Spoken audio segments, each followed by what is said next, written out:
दोस्तों नमस्कार। Target with MK में आपका स्वागत है। यह हमारा इतिहास से संबंधित 1000 प्लस महत्वपूर्ण क्वेश्चंस का वीडियो है, जिसका पार्ट 1 है। इसमें 1 से 20 क्वेश्चन तक हिस्ट्री के होंगे, जो प्राचीन भारत के इतिहास से संबंधित है। दोस्तों, इस तरह हमारे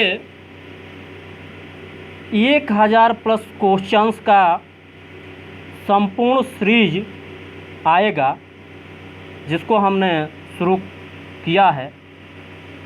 इसमें दोस्तों आपके संपूर्ण हिस्ट्री के सिलेबस की तैयारी की जाएगी। हिस्ट्री के संपूर्ण सिलेबस की तैयारी की जाएगी और एक भी क्वेश्चन इससे बाहर नहीं आएगा। एक भी क्वेश्चन दोस्तों इससे बाहर नहीं आएगा। इसके अलावा हमारी टेस्ट से संबंधित सीरीज चल रही है, उसको भी आप लोग देखें।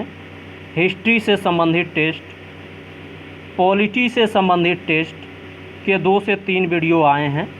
ये दोस्तों ऐसे क्वेश्चंस हैं जो आपके आने वाले कोई भी एग्ज़ाम जिसमें हिस्ट्री पूछी जाती हो, उसके लिए बहुत ही महत्वपूर्ण होगा। दोस्तों, हम इसमें 20 क्वेश्चन बहुकल्पी भले ही ले रहे हैं, लेकिन हम शुरू से सिलेबस अनुसार क्वेश्चनों को सॉल्व कर रहे हैं और एक भी पॉइंट उसमें छूटेगा नहीं आपका। ये सीरीज जो है दोस्तों, आपके आने वाले प्रत्येक एग्ज़ाम, यूपी पीएससी अर्थात यूपी पीसीएस, इसके अलावा बीईओ का जो एग्ज़ाम है खंड शिक्षा अधिकारी, यूपी ट्रिपल एससी, रेलवे का एग्ज़ाम और एनी अदर कॉम्पिटिटिव एग्ज़ाम जिसमें जीएस में हिस्ट्री पूछा जाता है, उसके लिए बहुत ही इम्पॉर्टेंट सीरीज। दोस्तों, यदि वीडियो पसंद आए तो चैनल को सब्सक्राइब करें, वीडियो को लाइक व शेयर करें। आइए देखते हैं क्वेश्चंस। क्वेश्चन नंबर 1 है कि निम्नलिखित में से कौन सा जोड़ा गलत है? पूर्व पाषाण काल कोड उपकरण, फलक उपकरण जो है मध्य पूरा पाषाण काल, फिर उच्च पूरा पाषाण काल, खुरचनी एवं तक्षणी उपकरण।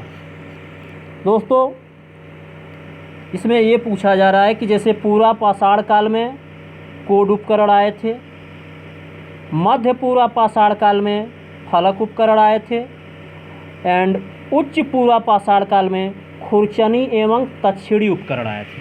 तो इसमें कोई भी विकल्प गलत नहीं है, अर्थात इसमें तीनों विकल्प सही हैं। ठीक है, अगला क्वेश्चन देखते हैं कि निम्नलिखित कथनों में से कौन सा कथन असत्य है। दोस्तों, ऐसे क्वेश्चन बनाकर हमने इसके संपूर्ण सिलेबस को करने की कोशिश की है, जिससे आपका संपूर्ण सिलेबस भी कवर हो और क्वेश्चन के फॉर्म में आप इसको हल भी कर सकें, जिससे आपको ये भी समझ में आए कि हमने क्या पढ़ा है और हम क्या क्या कर ले जा रहे हैं। पॉइंट है इसमें कि सर्वप्रथम पंजाब की सोहन नदी घाटी से चापर चापिंग पेबुल संस्कृत के उपकरण प्राप्त हुए। मद्रास के समीप बदमदुरै तथा अतीरपक्कम से हैंड एक्स संस्कृत के उपकरण प्राप्त हुए। रॉबर्ट ब्रूसफुट ब्रिटिश भूगर्भ वैज्ञानिक थे। इन्होंने ही 1763 में मद्रास के पास पल्लवरम से पहला हैंड एक्स संस्कृति का उपकरण प्राप्त किया। और चौथा पॉइंट है डी कि पूरा पाषाण काल के मानव को पशुपालन तथा कृषि का ज्ञान नहीं था। तो दोस्तों, इसमें जो विकल्प आपका गलत है वो विकल्प सी है, विकल्प सी, क्योंकि रॉबर्ट ब्रूसफुट ब्रिटिश भूगर्भ वैज्ञानिक थे और इन्होंने 1863 में मद्रास के पास पल्लवरम से पहला हैंड एक्स संस्कृति का उपकरण प्राप्त किया। इसके अलावा अन्य तीनों विकल्प सही हैं। पहला विकल्प क्या कह रहा है कि सर्वप्रथम पंजाब की सोहन नदी घाटी से ही चापर चापिंग पेबल संस्कृति के उपकरण प्राप्त हुए। मद्रास के समीप बदमदुरै तथा अतिरपक्कम से हैंड एक्स संस्कृत के उपकरण प्राप्त हुए। रॉबर्ट ब्रूसफुट ब्रिटिश भूगर्भ वैज्ञानिक थे और इन्होंने ही 1863 में मद्रास के पास पलवरम से पहला हैंड एक्स संस्कृति का उपकरण प्राप्त किया। और पूरा पाषाण काल मानव को पशुपालन तथा कृषि का ज्ञान नहीं था। अगला क्वेश्चन नंबर 3 है, फलकों की अधिकता के कारण फलक संस्कृति कहते हैं। फलकों की अधिकता के कारण इन चारों विकल्पों में से किसे फलक संस्कृति उपनाम से भी जाना जाता है? तो मध्य पूरा पाषाण काल। मध्य पूरा पाषाण काल में फलकों की अधिकता अधिक थी, इसलिए इसको फलक संस्कृति के नाम से जाना जाता है। निम्नलिखित में से कौन सा कथन सत्य है? पहला है कि गुजरात स्थित लंघनाज से लघु पाषाण उपकरण पशुओं की हड्डियां तथा 14 मानव कंकाल मिले। दूसरा विकल्प है कि मध्य पाषाणकालीन स्थल महादहा से हड्डी एवं सिंग निर्मित उपकरण तथा आभूषण प्राप्त हुए। तीसरा है सराय नहर में एक समाधि में 4 मानव कंकाल एवं एक साथ दफनाए गए। तो दोस्तों इसमें सभी विकल्प सही हैं, क्योंकि गुजरात में स्थित लंघनाज से लघु पाषाण उपकरण पशुओं की हड्डियां व 14 मानव कंकाल प्राप्त हुए। महादहा जो है मध्य पाषाणकालीन स्थल है और यहाँ से हड्डी एवं सिंग निर्मित उपकरण तथा आभूषण प्राप्त हुए। और सराय नहर में एक समाधि से 4 मानव कंकाल यानी एक कब्र में 4 मानव कंकाल दफनाए गए थे। आइए आगे देखते हैं क्वेश्चन नंबर 5। क्वेश्चन नंबर 5 है कि पशुपालन का प्रारंभ किस काल में हुआ? तो उत्तर डी है, न पूरा पाषाण काल विकल्प है, उच्च पूरा पाषाण काल, मध्य पूरा पाषाण काल। तो पशुपालन का प्रारंभ मध्य पाषाण काल में, न कि मध्य पूरा पाषाण काल में नहीं, ओनली मध्य पाषाण काल में। पशुपालन के साक्ष्य जो है भारत में आदमगढ़ होशंगाबाद तथा बागौर भीलवाड़ा राजस्थान से, यानी आदमगढ़ से और भीलवाड़ा राजस्थान से प्राप्त हुए हैं। अगला क्वेश्चन है कि सर्वप्रथम खाद्यान्नों का उत्पादन कब से शुरू हुआ? तो दोस्तों सर्वप्रथम खाद्यान्नों का उत्पादन मध्य पाषाण 9 पाषाण काल से शुरू हुआ।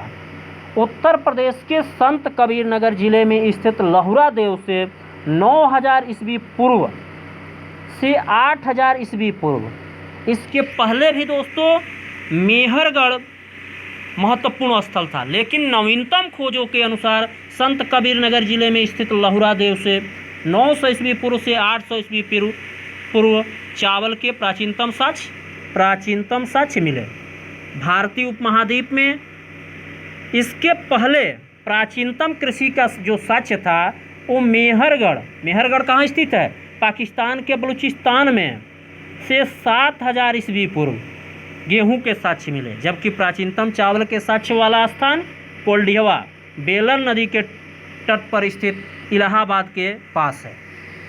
यहाँ से 6500 ईस्वी पूर्व चावल की भूसी के साक्ष्य मिले। भीमबेटका किस राज्य में स्थित है? तो भीमबेटका जो है मध्य प्रदेश के रायसेन जिले में स्थित है। यूनेस्को ने भीमबेटका शैल चित्रों को विश्व विरासत सूची में शामिल किया है। बुर्जहोम किस राज्य में स्थित है? तो बुर्जहोम दोस्तों ये एक हड़प्पा कालीन स्थल है, पूरा स्थल है और यह जम्मू कश्मीर में स्थित है। बुर्जहोम कहाँ स्थित है? जम्मू कश्मीर में। मानव के साथ कुत्ते का कंकाल तथा गर्तावास के साथ बुर्जहोम जम्मू कश्मीर से मिला, जिसकी खोज 1935 में डी टेरा तथा पीटरसन द्वारा किया गया। और बुर्जहोम जो है यह एक 9 पाषाण कालीन स्थल है। ठीक है, आइए क्वेश्चन नंबर 9 है। क्वेश्चन नंबर 9 है कि निम्नलिखित में से कौन सा कथन सत्य है? दोस्तों ये कथन सत्य असत्य के फॉर्म में इसलिए बनाया गया है कि उससे उसमें चारों विकल्प में आपको 4 तथ्य भी मिल जाएं। इससे आपका एक रिवीजन भी हो जाएगा। और यदि चारों विकल्प, देखिए ये दोस्तों ये कठिन है, ये जो प्रश्न हैं सब ये कठिन है, लेकिन आपका इससे दोहराव भी हो जाएगा। और यदि आप इन प्रश्नों को कर ले जाते हैं तो आप अपने एग्ज़ाम में बहुत ही अच्छा करके आएंगे। क्वेश्चन, निम्नलिखित में से कौन सा कथन सत्य है? गुफ कराल कश्मीर में स्थित नवपाषाणकालीन स्थल है जिसका अर्थ कुलाल अथवा कुम्हार की गुहा। दूसरा पॉइंट है कि चिराद बिहार के सारण जिले में स्थित नवपाषाणिक स्थल है। तीसरा पॉइंट है चिराद से बुर्जहोम के बाद सर्वाधिक नवपाषाणिक स्थल नहीं, यहाँ नवपाषाणिक उपकरण प्राप्त हुए, नवपाषाणिक उपकरण या अवशेष प्राप्त हुए। तो इसमें भी दोस्तों तीनों विकल्प सही है आपका। गुफकराल जो है कश्मीर में स्थित है, ये नवपाषाणिक स्थल है जिसका अर्थ होता है कुलाल अर्थात कुम्हार की गुहा। चिराद बिहार के सारण जिले में स्थित नवपाषाणिक स्थल है और चिराद से बुर्जहोम के बाद सर्वाधिक नवपाषाणिक अवशेष प्राप्त हुए। अगला क्वेश्चन नंबर 10 कि निम्नलिखित कथनों पर विचार करते हुए सही कथन का चयन कीजिए। संगन कल्लू तथा पिकली हल से राख के टीले प्राप्त हुए। नौदा टोली मध्य प्रदेश में स्थित प्रमुख ताम्रपाषाणिक स्थल है जिसका उत्खनन HD सांकालिया ने कराया था। और कायथा संस्कृत हड़प्पा के समकालीन संस्कृति है। इसमें भी तीनों विकल्प सही हैं आपके।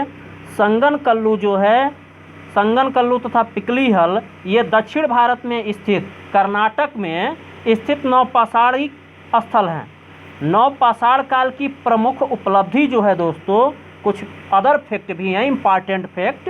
नवपाषाण काल की प्रमुख उपलब्धि आग का उपयोग है। नौदा टोली मध्य प्रदेश में स्थित प्रमुख ताम्रपाषाणिक स्थल है जिसका उत्खनन HD सांकालिया द्वारा किया गया। और कायथा संस्कृत जो है हड़प्पा के समकालीन संस्कृति। क्वेश्चन पूछ देगा कि कौन सी संस्कृति हड़प्पा के समकालीन है, तो कायथा संस्कृति। ठीक है, आगे देखते हैं। ताम्रवती ताबा वाली जगह, वहाँ पे ताबा अधिक होता होगा। ठीक है, किसका प्राचीन नाम है? तो ताम्रवती जो है आहार संस्कृति का प्राचीन नाम है। आहार तथा लीलुंद जो है ये दोनों संस्कृतियाँ, ये दोनों जो स्थल हैं ये बनास घाटी में स्थित हैं, इसलिए इन दोनों को आहार तथा लीलुंद को बनास संस्कृति कहा जाता है। और आहार को ही ताम्रवती अर्थात ताबे वाली जगह कहा जाता है। जोरवे संस्कृति से संबंधित स्थल नहीं है। तो इसमें नेवासा, दैमाबाद, सोनगांव, इनामगांव। तो दोस्तों इसमें सभी स्थल जो हैं जोरवे संस्कृति से संबंधित है, यानी विकल्प ई सही होगा। इसका कुछ व्याख्या देख लेते हैं कि जोरवे, नेवासा, दैमाबाद, चंदौली, सोनगांव, इनामगांव, नासिक जोरवे संस्कृति के स्थल हैं, जिसमें गोदावरी का दैमाबाद अब तक ज्ञात जोरवे संस्कृति स्थलों में, यानी जितने जोरवे संस्कृति के स्थल ज्ञात हैं उसमें गोदावरी का दैमाबाद जो है सबसे बड़ा है। इस नेवासा से पटसन के साक्ष्य मिले हैं। नेवासा से क्या मिला है? पटसन के साक्ष्य मिले हैं। और इन पुरास्थलों में मृतकों को अस्थि कलश में रख करके उत्तर से दक्षिण दिशा में घरों के फर्श के नीचे दफनाए जाने का साक्ष्य मिला है। यहाँ पर क्या होता था? मृतकों को उत्तर से दक्षिण दिशा में घरों में ही फर्श के नीचे दफनाया जाता था। क्वेश्चन नंबर 13 है, निम्नलिखित में से कौन सी बस्ती किलेबंद नहीं है? कायथा, एरण, इनामगांव। तो दोस्तों ये तीनों बस्तियाँ किलेबंद हैं। कायथा बस्ती भी यानी कायथा संस्कृत, एरण और इनामगांव, ये तीनों बस्तियाँ किलाबंद हैं। ठीक है, अगला पॉइंट है कि निम्नलिखित में से कौन सा जोड़ा गलत है? महाराष्ट्र में मृतक को उत्तर दक्षिण दिशा में दफनाते थे। दक्षिण भारत में मृतक को पूर्व पश्चिम दिशा में दफनाते थे। पूर्वी भारत में संपूर्ण समाधान प्रचलित था और उपर्युक्त में से कोई नहीं। तो दोस्तों पूर्वी भारत में संपूर्ण समाधान नहीं बल्कि आंशिक समाधान प्रचलित था, और पश्चिम भारत में लगभग संपूर्ण समाधान प्रचलित था। ठीक है। और महाराष्ट्र में मृतकों को उत्तर दक्षिण दिशा में दफनाते थे। दक्षिण भारत में मृतक को पूर्व पश्चिम दिशा में दफनाते थे। आप इस समय भी देखते होंगे कि जब कोई व्यक्ति की मृत्यु हो जाती है तो उसका जो सर होता है वो उत्तर की तरफ होता है। ठीक है। इस चीज़ को यानी जो परंपरा बनी है इसके बारे में हम बता रहे हैं। आइए आगे देखते हैं। निम्नलिखित कथनों पर विचार करके सही विकल्प का चयन करें। भारत में सर्वप्रथम 1861 ईस्वी में अलेक्जेंडर कनिंघम को पुरातत्व सर्वेक्षक के रूप में नियुक्त किया गया। 1871 ईस्वी में पुरातत्व सर्वेक्षण को सरकार के एक विभाग के रूप में गठित किया गया, और लॉर्ड कर्जन ने 1902 में भारतीय पुरातत्व सर्वेक्षण को केंद्रीकृत कर जॉन मार्शल को इसका प्रथम महानिदेशक नियुक्त किया। तो दोस्तों इसमें विकल्प कौन सा सही है? यानी सभी इसमें सही हैं, यानी उपयुक्त सभी। भारत में सर्वप्रथम 1861 में अलेक्जेंडर कनिंघम को पुरातत्व सर्वेक्षक नियुक्त किया गया। ठीक है। और 1871 में पुरातत्व सर्वेक्षण को सरकार के एक विभाग के रूप में गठित किया गया। तीसरा है कि लॉर्ड कर्जन ने 1902 में भारतीय पुरातत्व सर्वेक्षण को केंद्रित कर जॉन मार्शल को इसका प्रथम महानिदेशक नियुक्त किया। तो ऐसे क्वेश्चन पूछ सकता है कि भारतीय पुरातत्व सर्वेक्षण को किस गवर्नर या वायसराय के शासनकाल में प्रथम महानिदेशक, किस गवर्नर या वायसराय ने प्रथम महानिदेशक नियुक्त किया। ठीक है। ये क्वेश्चन ऐसे अलग से बना सकता है। क्वेश्चन नंबर 16 है कि निम्नलिखित में से कौन सा स्थल प्रतापगढ़ जिले में स्थित है। तो दोस्तों इसमें ये तीनों जो स्थल हैं, महदहा, सराय नहर और दमदमा, ये तीनों स्थल जो हड़प्पा सभ्यता के हैं, ये तीनों प्रतापगढ़ जिले में स्थित है। ठीक है। पिग्गट महोदय ने एक विस्तृत साम्राज्य की जुड़वा राजधानी हड़प्पा व किस सिंधु सभ्यता के स्थल को कहा है? तो पिग्गट महोदय ने विस्तृत साम्राज्य की जुड़वा राजधानी हड़प्पा व मोहनजोदड़ो को कहा। यानी पिग्गट महोदय ने एक हड़प्पा व मोहनजोदड़ो को विस्तृत साम्राज्य की जुड़वा राजधानी कहा है। ठीक है। क्वेश्चन नंबर 18 देखते हैं। क्वेश्चन नंबर 18 है कि हड़प्पा सभ्यता के बारे में कौन सा कथन सत्य है? इस सभ्यता की खोज 1921 ईस्वी में सर जॉन मार्शल के निर्देशन में दयाराम साहनी द्वारा किया गया। हड़प्पा पाकिस्तान प्रांत के मोंटेगोमरी जिला वर्तमान साहिवाल में स्थित है। हड़प्पा रावी नदी के बाएं तट पर स्थित है, और हड़प्पा सभ्यता मेसोपोटामिया तथा मिस्र की सभ्यता के समकालीन है, और ई विकल्प है उपर्युक्त सभी। तो दोस्तों हड़प्पा सभ्यता की खोज 1921 में जॉन मार्शल के नेतृत्व में दयाराम साहनी द्वारा किया गया, ये विकल्प सही है।